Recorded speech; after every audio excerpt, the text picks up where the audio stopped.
Assalamu alaikum and welcome to Sunsilk World Cup Cricket Hangama. It's presented by Panther Tyres, powered by Sparks Smartphones. Shine with Sparks, ये उनका कहना है, and brought to you by Zameen.com. हर पता हमें पता है. As always, I have got Salim Malik Saab in the house and of course Abdul Rauf Saab. So let's start. आज का मैच बड़ा कमाल मैच है. South Africa versus Netherlands. लेकिन ये बताएं आप कैसे हैं? मैं ठीक हूँ सर, आप कैसे हैं? मैं बहुत, अल्लाह का शुक्र है बहुत. कल जो हमने जो कुछ आखिरी ब्रेक के अंदर हमने किया है उसकी खासी धूम हो गई है, तो I think we want to say thank you to everyone who is watching us. और ये हमारी सबकी दिल की फीलिंग थी. हमने ये चाहा था कि हम अपना जो नज़रिया है वो दूसरों तक पहुंचाएं, वो पहुंचाए. सो उसके लिए आपकी जो अप्रिसिएशन मिली है उसका बहुत बहुत शुक्रिया. Thank you so very much. जी सर. जी माशाल्लाह, आपने कल अच्छी इनकी खिंचाई की है और होनी भी चाहिए. जो इन्होंने किया है, हरकत जो की है वो अच्छी नहीं है, किसी सूरत भी अच्छी नहीं थी. तो माशाल्लाह आपने उनको बड़ा अच्छा पैगाम. किसी ने मुझसे कहा उसका नाम मिनी जिंदल है. मैंने कहा जिंदल हो जिंदाल हो कोई भी हो, कोई फर्क नहीं पड़ता. कोई फर्क नहीं पड़ने वाला. हमारे लिए तो जिंदाल ही था. हाँ, जिंदाल था. Sir, south Africa versus Netherlands क्या होने वाला है? मेरा ख्याल वो हमसे ज़्यादा सबको पता है कि क्या होने वाला है. मतलब एक वीक नहीं, क्या होने वाला है किसी को नहीं पता. साउथ अफ्रीका ऑब्वियसली फॉर्म में है और दोनों मैच जीती है और बहुत दबंग किस्म के मैच जीती है. हाँ. तो मेरा ख्याल है कि मैच तो कोई नहीं है, मगर क्रिकेट एक ऐसी फनी गेम है, इसमें कुछ भी हो जाता है. मतलब इन्होंने बहुत सारी टीमों रात को बैठ के हम ये कह रहे हो कि नेदरलैंड्स जीत गया. नहीं, ये हुआ है. ये सहर भाई, बहुत सारी टीमें वर्ल्ड कप में इन्होंने हराई हुई हैं बड़ी टीमों को. मगर अगर आप ऑन द पेपर देखें तो मेरा ख्याल है साउथ अफ्रीका का और नेदरलैंड का कोई मैच मुकाबला नहीं. मगर कुछ प्लेयर उनके हैं जिनको आप कह सकते हैं कि अगर वो अच्छी परफॉर्मेंस करें या बहुत बुरा दिन हो. साउथ अफ्रीका का तो वो आज कोई 200 में आउट हो जाए, जो कि चांसेस नज़र नहीं आते कि 200 में आउट होंगे. देखें हमारा कैमरामैन भी हंस रहा है कि ये बात ठीक है. लेट्स से मैच शुरू होता है, देखते हैं क्या. अच्छा, बारिश यहाँ भी हुई और वहाँ भी हुई है. बारिश का चूँकि मौसम चेंज हो रहा है, बारिश तो होएगी जी, हर जगह होनी चाहिए. ये भी पंजाब साइड पे तो नहीं मैच हो रहा कहीं? I don't know. जी सर. देखिए साउथ अफ्रीका का अगर आप लखनऊ में एनालिसिस देखें तो नंबर 3 पे है और जो नेदरलैंड है वो बॉटम पे है. ओके. तो मेरा ख्याल है कि जिस पूरे वर्ल्ड कप की एक वाइल्ड टीम है कि जिसके जो तीनों शोबे हैं, बॉलिंग और बैटिंग फील्डिंग, वो अपनी एक्सीलेंट फॉर्म में है. और इन्होंने इस टूर्नामेंट का अभी तक जो हाईएस्ट स्कोर है वो भी इन्होंने किया 434 अगेंस्ट श्रीलंका. और उसके बाद उसको सक्सेसफुली डिफेंड भी किया. जो लास्ट इनके 2 मैचेस हुए हैं वो स्ट्रॉन्ग निस्बतन जो मजबूत टीमें थी टूर्नामेंट की, श्रीलंका थी और ऑस्ट्रेलिया, उनके खिलाफ हुए हैं और ये दोनों मैच जीते हैं. आज इनका निस्बतन थोड़ा सा कोई एक वीक टीम के खिलाफ मैच है, तो ये कोशिश करेंगे ये मैच जीतकर ये पॉइंट टेबल्स में पहले नंबर पर फिनिश करें. तो मेरा ख्याल है कि अभी तक इस टूर्नामेंट में जो सबसे इन्फॉर्म टीम है और जिसकी पूरी साउथ अफ्रीका स्ट्रेंथ है वो साउथ अफ्रीका है. और साउथ अफ्रीका और नेदरलैंड्स के दरमियान अब तक 7 मैचेस हुए हैं, जिसमें से साउथ अफ्रीका ने कामयाबी हासिल की है 6 मैचेस में. एक मैच जो है वो बेनतीजा रहा है. और ऑब्वियसली आपको पता है कि पॉइंट्स टेबल की अगर हम बात करें तो मैं आपको सामने भी हम दिखा देंगे पॉइंट्स टेबल, लेकिन यहाँ जो मेरे पास पॉइंट्स टेबल का जो चार्ट है उसके अंदर टीमों की जो पोजीशन है, सिचुएशन है, वो कुछ इस तरह से है कि हम नीचे से शुरू करते हैं. नंबर 10 पे है नेदरलैंड्स, नंबर 9 पे है श्रीलंका, नंबर 8 पे है ऑस्ट्रेलिया, नंबर 7 पे है बांग्लादेश, नंबर 6 पे है अफगानिस्तान, नंबर 5 पे है इंग्लैंड, नंबर 4 पे है पाकिस्तान, नंबर 3 पे है साउथ अफ्रीका, नंबर 2 पे है न्यूजीलैंड और नंबर 1 पे है India. So this is what it is. अगर आज साउथ अफ्रीका अपना ये मैच जीतने में कामयाब हो जाता तो definitely they will finish at the number 1 position, जो कि इनकी वेल डिजर्विंग पोजीशन भी है. जो मेरे ख्याल में like you said on paper और वैसे भी आई थिंक इस वक्त जो सबसे मजबूत तरीन टीम है that's south Africa. What do you think sir? इसमें तो कोई शक नहीं है. ये इस टूर्नामेंट में सबसे जो बेहतर टीम खेल रही है वो साउथ अफ्रीका ही है. मगर कई दफ़ा होता है कि जो बड़ी टीमें होती हैं ना, वो थोड़ा सा रिलैक्स कर जाती हैं ऐसी टीमों के खिलाफ. मगर मेरा ख्याल है कि ये साउथ अफ्रीका एक वह टीम है जो मैंने आपको शायद होगा बताया था पहले भी कि हम दुबई शारजा में मैच खेल रहे थे और ये ऐसी प्रोफेशनल टीम है कि ये बाकी टीमें ऑस्ट्रेलिया भी थी और भी थी, वो एंजॉय करने आते थे कि गर्मी बहुत ज़्यादा होती है. वो आके अपनी फैमिलीज़ के साथ ना वो इतना कंसंट्रेट नहीं करते थे मैचों पे. मगर ये साउथ अफ्रीका वह टीम थी, ये फुल गर्मी में 12 बजे आके शाम को जाती थी, फुल प्रैक्टिस करती थी कि फील्डिंग बैटिंग। तो ये यूज़ टू उस क्लाइमेट का होने की कोशिश करते थे। मगर इसलिए मैं इस टीम को कहता हूँ कि ये सबसे प्रोफेशनल टीम है और ये कभी भी रिलैक्स नहीं करती। और इस मैच में भी मेरा नहीं ख्याल कि आप लोग जब जाया करते थे तो कैसे रिलैक्स करते थे? वो आप लोग क्या करते थे? गाते थे, गाने गाते? आई नो शोएब गाते हैं। देखें रिलैक्स होने का बड़ा टाइम साथ गुजारा, तो शोएब अख्तर बहुत अच्छा गाते हैं। बहुत अच्छा हाँ, और नॉर्मली जब भी वो टीम बस में ट्रैवल करते थे और जब हम ट्रैवल वगैरह करते थे तो वो आगे बैठ के माइक पकड़ते थे और गाना शुरू कर देते थे। वेरी जॉली, वेरी जॉली, बहुत जॉली, और पूरा रास्ता वो गाते ही जाते थे। हाँ, इसी तरह से जी। वैसे तो हमारे साथ जब थे शोएब, मैं खेला हूँ शोएब के साथ, शायद उस वक्त यंग थे, हाँ। उस वक्त इतनी वो नहीं करते थे शरारतें। पर रिलैक्स करने के लिए मेरा ख्याल जब आप कोई बड़ा टूर्नामेंट खेल रहे होते हैं इतने टेंस होते हैं, तो ऐसे बंदों को होना चाहिए जो आपको रिलैक्स करे ना, टीम उस माहौल से निकाले। मगर ज़्यादातर लोग टेंस ही होते थे क्योंकि वो सुबह तो आप क्या करते थे? मतलब सुबह मैच हुआ, शाम को क्या किया? शाम को वही टीम मीटिंग होती थी, खाना वाना खाया, फिर जाके कोशिश करते थे कि जल्दी सोएं ताकि सुबह फ्रेश उठे। क्योंकि होता ये था कि मैं आपको सच बताऊं, नींद नहीं आती थी, स्पेशली जब आप इंडिया वगैरह या ऐसी टीम के खिलाफ जहां आपको लोगों की एक्सपेक्टेशन बहुत ज़्यादा होती थी कि यार कल के मैच में हमने जीतना। जैसे इंडिया के साथ मैच था तो आई एम श्योर कि बहुत सारे लोग प्रेशर इतना होगा कि वो उनकी नींद भी पूरी नहीं हुई होगी, क्योंकि सारी रात वो सोचते होंगे सुबह परफॉर्म करना है, पाकिस्तान देख रहा है, दुनिया देख रही है। तो ये होता है। तो रिलैक्स करने के लिए आप म्यूज़िक सुनते हैं, बहुत सारी ऐसी चीज़ें हैं, बहुत सारे लोग बहुत कुछ करते थे रिलैक्स करने। बैट्समैन का मिजाज और बॉलर का मिजाज अलग अलग होता है क्या? अलग इसलिए बन जाता है क्योंकि बैट्समैन थोड़ा सा एक कंफर्ट जोन में रहते हैं, उनको इतना ज़्यादा स्ट्रगल नहीं करनी पड़ती। और फास्ट बॉलर क्योंकि जो बॉलर्स होते हैं उनको बहुत ज़्यादा स्ट्रगल करनी पड़ती है। आप सुबह से शाम तक स्पेशली आज का जो T20 का फॉर्मेट है उसके अंदर तो उसमें भी बहुत ज़्यादा स्ट्रगल करनी पड़ती है। तो फिर उसके बाद जब आपके पास फारिग टाइम होता है या शाम को आप जाते हैं तो एक तो आप इतना ज़्यादा फटीग हो जाते हैं कि आपके पास वो स्ट्रेंथ ही नहीं होती कि आप उठकर कहीं जाएं। आप बहुत मुश्किल अपने कमरे में जाते हैं और फिर जाकर लेट जाते हैं। फिल्में देखते थे आप? बस यही कि आप में इतनी जान होती है कि आप रिमोट से टीवी ऑन कर सकते हैं। नहीं, मैंने जो सवाल किया उसका जवाब, फिल्में देखते थे? बाज़ दफ़ा अगर कोई पसंद आ गई तो। इसलिए कि 4 ओवर के बाद थकावट बहुत हो जाती है ना फास्ट बॉलर को, और बैट्समैन अगर 100 कर ले तो ये राउफ से मैं एग्री नहीं करता कि राउफ कहता है बहुत फटीक होती है। इसमें कोई शक नहीं, जिसका लंबा स्टार्ट है उसको। पर 4 ओवर और 10 ओवर के बाद अगर जैसे विकेट कीपर है, मेरा ख्याल सबसे ज़्यादा फटीक तो उसको होती होगी कि रिजवान 50 ओवर कीपिंग भी करेगा और उसके बाद जाके वो अगर 100 उसने जैसे किया 100 ओवर बैटिंग भी करनी है, 50 ओवर। तो मेरे ख्याल है मैं इस बात पे राहुल से थोड़ा सा डिसएग्री करता हूँ। टेंशन सबको होती है, फटीक सबको होती है, आप फील्डिंग में भी उतनी जान मारते हैं। अब फास्ट बॉलर की बॉलिंग की, थर्ड मैन पे जाके खड़ा हो गए, मगर उसमें जोर बहुत लगता है, इसमें कोई शक नहीं। पर फटीक रोफ सबको ही पड़ती है। देखो सलीम भाई, आप उसका सफर जहन में लाएं कि जो ऑलराउंडर होगा कि जिसने 20 ओवर बॉलिंग भी की है एक मैच में, टेस्ट मैच में, और उसके बाद उससे कोई 50-60 रन की इनिंग बैटिंग भी की है, जिस तरह like Imran Khan, Jacques Kallis या गैरी सोबर्स थे। तो ये तो एक मैसिव स्पोर्ट्समैन थे, यानी कि नहीं उनकी तो, मगर उन्होंने बात स्पेशली फास्ट बॉलर की थी, ऑलराउंडर या विकेट कीपर की नहीं। अच्छा जी, मैं एक छोटा सा ब्रेक लूंगा, ब्रेक के बाद इनसे कुछ वाकयात ये बॉलीवुड में बहुत मिले हैं और आज तक इनकी दोस्तियां जो हैं, सलीम भाई, और आज तक इनकी दोस्तियां जो है वो कायम। मुझे जैसी मर्जी देखें आप, मैंने बताना है लोगों को। तो मैंने घर जाना, आपको घर जाएंगे। आज तक इनकी दोस्तियां जो है वो कायम है। छोटा सा ब्रेक है, उसके बाद हम नेदरलैंड और साउथ अफ्रीका की बात करते हुए।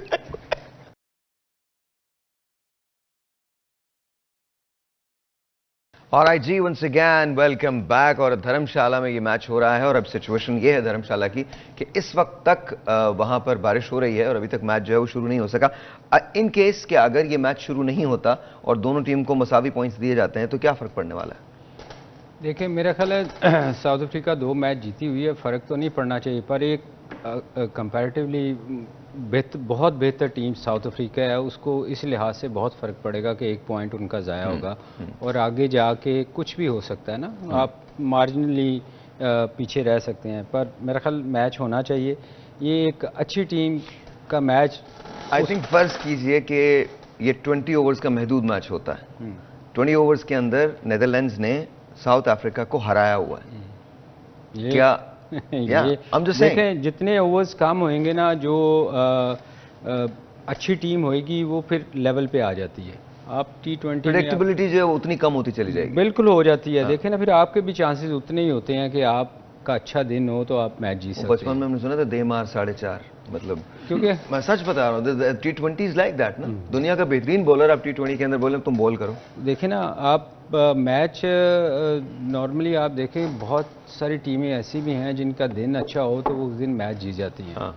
तो ये उनके लिए मेरा ख्याल अच्छा नहीं होएगा साउथ अफ्रीका के लिए अगर 2020 हो जाए। इसमें नो डाउट उसमें भी वो बेहतर टीम है उनसे, पर फिर थोड़ा सा ना लेवल एक जैसा हो जाता है कि आपने कहाँ, हम बार बार क्यों कहते हैं कि पार्टनरशिप लगनी चाहिए। फिर 30 ओवर में जैसे कोई हल्की टीम बार बार कहते हैं, जो वीक टीम होती है उसके लिए वो 50 ओवर खेलने मुश्किल हो जाते हैं। तो 20 में तो 4 ओवर की गेम है, आपने आके हिटें मारनी है सिर्फ, तो उसमें कंपटीशन एक जैसा हो जाता है। एक जैसा। तो what do you think sir?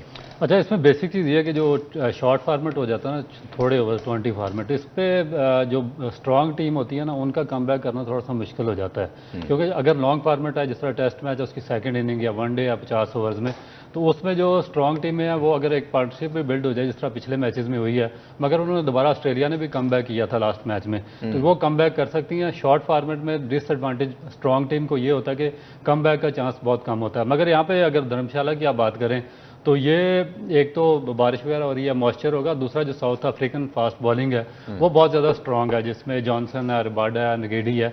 तो मेरा ख्याल है कि वो इतना ओपन उनको चांस देंगे नहीं। आउटफील्ड के इसके बारे में काफ़ी ज़्यादा सवाल आते रहे। पीछे जो इंग्लैंड का मैच था उसमें बहुत सख्त है, सख्त भी और थोड़ी सी बम्पी है। जिस तरह बटलर ने कहा, अपने प्लेयर्स को काशन दिया था कि ये यहाँ पे आप केयरफुल रहें, क्योंकि जो ग्राउंड है अनइवन है और आप किसी भी टाइम पे अनफिट हो सकते हैं। तो इसमें मेरा ख्याल है कि थोड़ा सा और काम करना चाहिए था, क्योंकि वर्ल्ड कप का मैच है। दूसरा जो धर्मशाला है, ये बड़ी खूबसूरत एक सियाती मरकज़ है। ये हिमाचल प्रदेश का एरिया है, जिसमें जो दलाई लामा की हेडक्वार्टर और पास्ट में नेपाल का हिस्सा रहा है ये धर्मशाला। तो बहुत खूबसूरत जगह, यहाँ पे काफ़ी ज़्यादा सियाह वगैरह जाते रहते हैं। आपको सबसे अच्छा ग्राउंड कौन सा लगता है इंडिया में? इंडिया में यही मुझे तो ये ज़्यादा अच्छा लगता है धर्मशाला, क्योंकि इसमें थोड़ा सा सीम होता है, फास्ट बॉलर के लिए अच्छा है। मगर जो कलकत्ता का इनका स्टेडियम है वो बहुत खूबसूरत है। कलकत्ता का ईडन गार्डन, वो आपका जो तारीखी नॉक है वो ईडन गार्डन का नॉक है। असल में वहाँ ना सबसे बड़ा ग्राउंड वही था उस वक्त। 1,20,000 शायद लोग उस वक्त बैठ सकते थे, तो इसलिए बहुत उसमें लाख 90,000 कुछ कैपेसिटी है सबसे। 1,20,000 इसकी नरेंद्र मोदी स्टेडियम जो इसकी, वो शायद आप ठीक कह रहे हैं। मैं प्लीज डोंट कोट मी नहीं, इसमें क्या फर्क पड़ता है, हम कौन सा किसी को क्रिटिसाइज कर रहे हैं। मगर था कि वो बड़ी ग्राउंड थी, उसको खूबसूरत, बड़ी खूबसूरत ग्राउंड थी, ये इसमें कोई शक नहीं। देखें, धर्मशाला की जो बात कर रहे हैं ना, ये मेरे ख्याल में इनको बार बार हम जो कहते हैं कि ये इसको सीरियसली इन्होंने इतना लिया वर्ल्ड कप को, इस ग्राउंड को तो इन्होंने आईपीएल में पूरे ग्राउंड चेंज किए हैं इन्होंने। जब आईपीएल होता है तो ये वाहद ग्राउंड है कि इसमें इन्होंने काम नहीं किया। इसका मतलब है कि वो इतना वर्ल्ड कप को सीरियस लिया ही नहीं, उन्होंने कभी भी नहीं लिया। अच्छा, लग भी नहीं रहा इस बार ना कि लिटरली वर्ल्ड कप हो रहा है। मतलब वर्ल्ड कप जब होता है, क्रिकेट वर्ल्ड कप जब होता है, तो लगता है कि यार क्रिकेट वर्ल्ड कप हो रहा है। दिस इज एन इवेंट, लेकिन ये इवेंट ऐसा लग रहा है जैसे इंडिया के अंदर हो रहा है और इंडिया के लिए हो रहा है। ये लग रहा सम हो के जिस तरह ये प्रूव करना चाह रहे हैं कि जो आईपीएल है, इंडियन प्रीमियर लीग, वो इससे कहीं बड़ा इवेंट है। और मेरा ख्याल है कि वो उसको साबित भी यही करना चाह रहे हैं कि आईपीएल वर्ल्ड कप से बड़ा इवेंट है और वर्ल्ड कप की इतनी ज़्यादा इंपॉर्टेंस नहीं है जितनी आईपीएल की है। क्योंकि देखें कि वहाँ पे टोटल डिफरेंट होता है। जब आप आईपीएल हो रहा होता है तो जो ग्राउंड के मैनेजमेंट होती है, इंतजामात होते हैं, बहुत ज़्यादा हाइप पकड़ी होती है हर चीज़ में। मगर इसमें इतनी ज़्यादा मिसमैनेजमेंट है। जिस तरह ये धर्मशाला का ग्राउंड देख लें कि इसकी आउटफील्ड तक वो ठीक नहीं कर सके, और फिर जो बाकी ग्राउंड्स हैं वहाँ पर ढोल वाले बिठाए हुए हैं, और जो इसकी इफ्तिताई तकरीब। तो आप नाराज किस बात से? मतलब कि ढोल वालों से नाराज हैं या किसी और चीज़ से? देखें कि आईपीएल में चेयर लीडर्स होती हैं और यहाँ पर ढोल वाले होते हैं, तो डिफरेंस तो फिर है ना। अब ये मैं इंडियन क्रिकेट बोर्ड को बता रहा हूँ कि जो अब्दुल रऊफ साहब है नाराज इस बात से कि जी आप आईपीएल में चेयर लीडर्स देते हैं, वर्ल्ड कप में चेयर लीडर्स क्यों नहीं दिए? तो वर्ल्ड कप में भी चीयर लीडर्स होनी चाहिए। बिल्कुल होनी चाहिए अगर आईपीएल में है तो। जिस तरह के आईपीएल के आपके इंतजाम हैं उसी लेवल के आपके वर्ल्ड कप में होने चाहिए। अगर नहीं है तो मेरे लिए क्रिकेट बगैर चीयर लीडर्स की बहुत अच्छी थी, लेकिन अगर आप ये समझते हैं कि क्रिकेट के अंदर, अच्छा मैं जेन्युइनली अपनी फीलिंग बता रहा हूँ, मुझे समझ नहीं आती चीयर लीडर्स ना, तो इट्स नॉट कि इट्स बैड, बट मुझे लगता है कि क्रिकेट जो प्योर क्रिकेट है ना, मुझे सिर्फ वही देखनी होती है। मुझे I am not really interested in कि क्या है वो। होना तो नहीं चाहिए, मगर जिस तरह की देखें कि आप किसी भी जज्बात हम समझ रहे हैं। आप किसी भी टूर्नामेंट को इंटरेस्टिंग बचाने के लिए, इंटरेस्ट उसमें क्रिएट करने के लिए आप एक हाइप मेरे लिए क्रिकेट इंटरेस्टेड है यार, मेरे लिए क्रिकेट इंटरेस्टिंग होती है, चीयर लीडर्स इंटरेस्टेड। असल में चीजें बहुत चेंज हो गई हैं ना सर भाई, सलीम भाई बंदा चेंज हो गया बैठे बैठे। हाँ, रऊफ भाई जो है वो चेंज हो गया। नहीं, T20 में बहुत कुछ चेंज हुआ है। आप अच्छा, हमने एक ब्रेक लेना, ब्रेक के बाद यहीं से शुरू करते हैं। क्या क्रिकेट में चीयर लीडर्स होनी चाहिए या नहीं होनी चाहिए, इस पे आप कॉल कर लें। उसके बाद हम नेदरलैंड साउथ अफ्रीका के मैच पे अगर हुआ तो बात करते हैं, वरना मौजूद यही होगा कि क्या क्रिकेट में चीयर लीडर्स होनी चाहिए या नहीं होनी चाहिए। और इंडियन क्रिकेट बोर्ड से रिक्वेस्ट है कि रऊफ भाई की दरखास्त जो है उसको समझ लें, हर ग्राउंड के अंदर चीयर लीडर्स चाहिए ना। ब्रेक है जी, ब्रेक के बाद।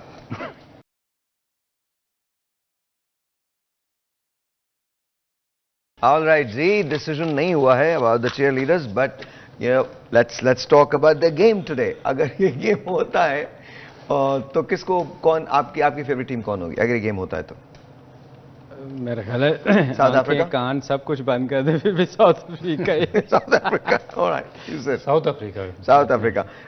कौन से प्लेयर्स ऐसे हैं जो वाकई आपको लगता है कि इसके अंदर इंपैक्ट डाल सकते हैं? साउथ अफ्रीका की जानिब जी, साउथ अफ्रीका। देखिए, डिकॉक 2 सेंचुरियां कर चुके हैं, मार्करम बहुत अच्छी फॉर्म है, डॉसन आउटस्टैंडिंग बैटिंग कर रहे हैं, क्लासन बहुत ही शानदार प्लेयर है। उसके बाद जो उनके बॉलर्स हैं, मिलर भी आ जाए, मिलर का भी नाम ले लो यार। मिलर की शायद मेरे ख्याल में थोड़ा सा एक वीक मैच है, शायद बारी आती है number 5। I don't think Miller is going to play. और उसके बाद जो उनके रबाडा हैं, जॉनसन जो उनके फास्ट बॉलर हैं, और नगीडी, ये बहुत ज़्यादा इम्पैक्ट क्रिएट करेंगे इस मैच में। तो यही मेरा ख्याल है कि साउथ अफ्रीका की जानिब से। अगर आप साउथ अफ्रीकन कैप्टन होते तो आप टॉस जीतकर पहले बैटिंग करते या बॉलिंग करते? यार प्रैक्टिस के लिए तो बैटिंग ही करता, मगर जो कंडीशन है शायद बॉलिंग ही करें वो। बॉलिंग। मगर ये आप देखें अभी रऊफ ने जितने नाम लिए हैं, कौन सा प्लेयर है उनमें जो मैच विनर नहीं है, जो टीम को जितवा सकता है ना? हर प्लेयर उनका देखें ना, 7 नाम ले दिया, अभी मिलर का नाम नहीं लिया। हाँ, मिलर का नाम। और मैंने तो ये मतलब उनकी टीम को आप कंपेयर नहीं कर सकते इनकी टीम के साथ। वो तो उसमें हर वो एक जिसको कहते हैं ना हीरा है, जो जैसी फॉर्म जा रही है। हाँ, इनकी फॉर्म ना होती जैसे ऑस्ट्रेलिया स्ट्रगल कर रहा है, तो हमें थोड़ा सा सोचना पड़ना था कि यार कौन सा प्लेयर इनका है जो चले। लेट्स से कि अगर आप नीदरलैंड के कप्तान है तो फिर क्या करते? फिर भी बॉलिंग करते? देखें, उसमें चांस यही था कि आप बॉलिंग ही करें, क्योंकि सेकंड टाइम अगर आपके पास एक चांस होता है कि आपने कितने रन्स को ओवर्स पर ओवर करना है ना, टारगेट एक होता है ना आपके सामने। जब आपके पास बॉलिंग नहीं है इतनी स्ट्रांग, तो फिर आप कोशिश करते हैं कि बैटिंग पे चाहते हैं, मगर बैटिंग भी उनकी तो 1-2 प्लेयर ही है ना। निधि है, वो हर मैच बॉलर भी वही है, बैट्समैन भी वही है। वहाँ ऐसा नहीं है। तो मेरे ख्याल में ये एक चांस ये होता है आउट राइट के, आपको आउट अच्छा उनको कम स्कोर पे कर लें और फिर स्कोर कर जाएं, पर चांस कोई नहीं होता है जो स्ट्रॉन्ग टीम नहीं है। लेकिन चूंकि क्रिकेट है इसलिए अपसेट हो सकता है, कुछ भी हो सकता है। और स्पेशली अगर लिमिटेड ओवर्स की क्रिकेट हो जाती है, बहुत लिमिटेड मीनिंग बहुत शॉर्ट फॉर्मेट हो जाता है, दैट मीन्स कि अगर 20 ओवर पे चले जाते हैं या 25 ओवर का गेम हो जाता है तो फिर चांसेस बहुत डिफरेंट है। जितने कम ओवर होंगे उतने चांसेस आपके ज्यादा हैं कि आप मैच। और दूसरा एक बात और है, I think correct me if I am wrong, कि नेदरलैंड्स अब इस गेम में जब जा रहा है तो they have nothing to lose, they have nothing to lose, they have everything to gain. तो आई थिंक वो अपनी 100% से भी ज्यादा आउटपुट देने की कोशिश करेंगे। नहीं, इसमें तो देखें, वो जितनी भी ये टीमें हैं जो क्वालिफाई करके आई हैं, उनके पास तो उनको पता है कि हमने फाइनल में नहीं जा सकते, जो मर्जी कर लें।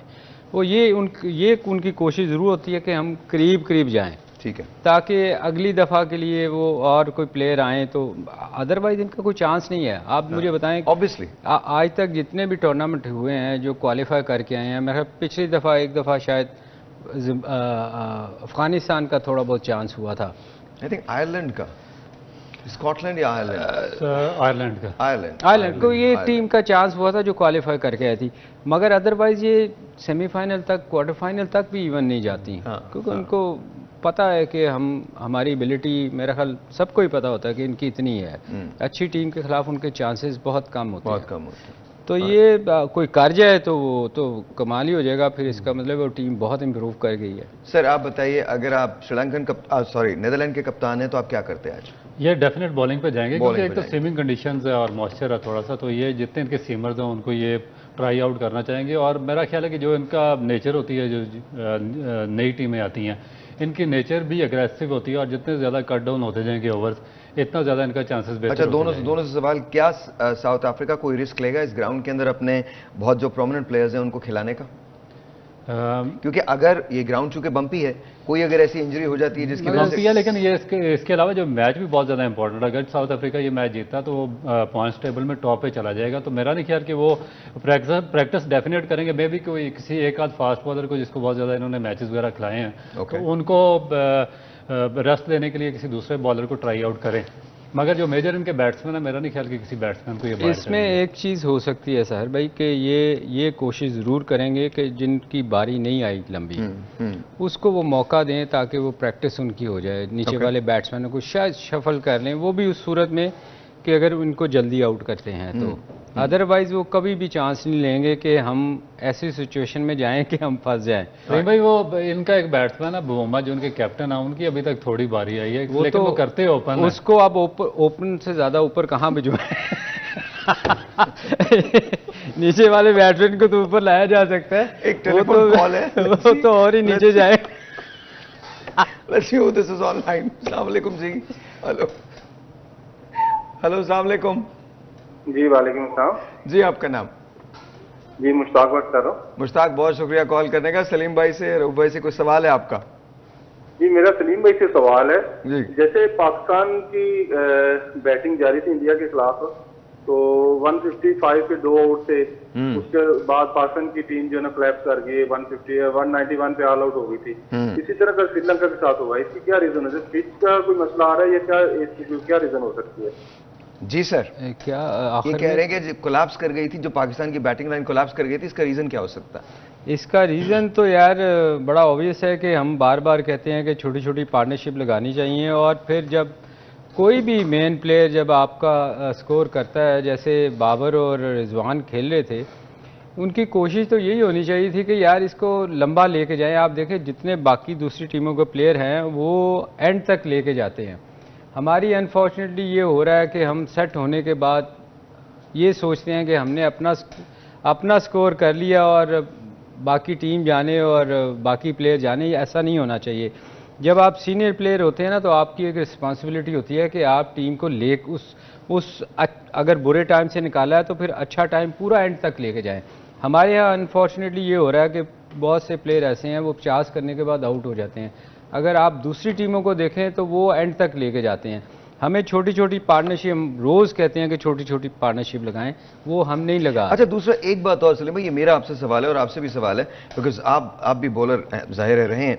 मेरा सवाल ये कि ठीक है 191 का हमने स्कोर कर लिया था, लेकिन मुझे वो गेम प्लान 191 को डिफेंड करने का नजर नहीं आया।